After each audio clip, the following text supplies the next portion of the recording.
ओम श्री गुरुवे नमः। व्यक्तित्व गढ़ने वाला महारसायन भाग 3। यदि मैं सही हूँ तो आप श्रेष्ठी धनत्व हैं। कभी था। भिक्षु के होठों से उभरी मुस्कुराहट उसके प्रशांत मुख पर फैल गई। अब भिक्षु बुद्ध पालित। हाँ वही। मैं काफ़ी देर से आपको पहचानने का यत्न कर रहा था। मैंने तो पाटलिपुत्र के दंडनायक को दूर से ही पहचान लिया था, तभी इधर आया। दरअसल आपके परिवर्तित वेश के कारण, वेश क्यों, अब तक बहुत कुछ बदल चुका है। जो कुछ शेष है वह भी बदल रहा है। भिक्षु ने हंसते हुए उनकी आंखों में झांका। वहाँ अविश्वास छाया हुआ था। वह बोला, लगता है आपको विश्वास नहीं हुआ। बिना सुने हो भी नहीं सकता। नहीं, अविश्वास जैसी कोई बात नहीं, फिर भी सुनने की उत्कंठा तो जरूर है। दोनों एक पेड़ की छाया में आकर बैठे। मध्यम पड़ती जा रही सूरज की किरणों ने अपनी तपन से वैराग्य ले लिया था।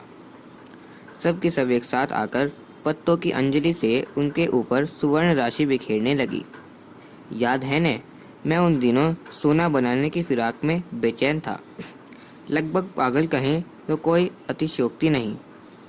समूचे नगर में इस बात से अविदित कौन रहा है। कहने वाला मुस्कुराए बिना न रह सका। और तो और स्वयं सम्राट भी यदा कदा इसकी चर्चा कर लिया करते। क्या रहा उसका, वही बता रहा हूँ। उसी समय आ गए महासिद्ध सरहप्पा। आप अप्रतिभ रसायनज्ञ महान दार्शनिक योगीराज नागार्जुन की बात तो नहीं कर रहे? हाँ वही। सामान्य जनों में वह सरहप्पा नाम से प्रसिद्ध हैं। एक दिन मैं भी गया था उनके पास। यूँ गया कौन नहीं, पर मेरे जाने का उद्देश्य और था। उस समय वह हाथ का तकिया बनाए एक पेड़ के नीचे लेटे थे। पास में बांस की लाठी पड़ी थी और एक नारियल का पात्र, जो शायद पानी पीने के देह पर सिर्फ एक कौपीन थी।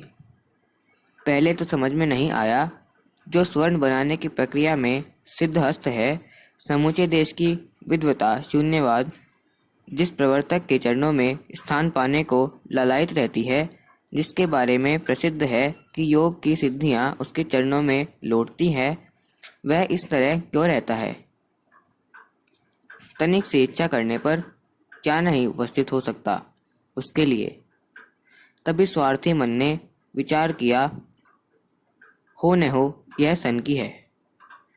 लोग क्या क्या नहीं करते, अपने को तो जैसे तैसे काम निकालना है। अभिवादन प्रणाम के पश्चात मैंने अपनी समूची विनम्रता को बटोरते हुए प्रार्थना की। स्वर्ण बनाने की प्रक्रिया जानना चाहता हूँ।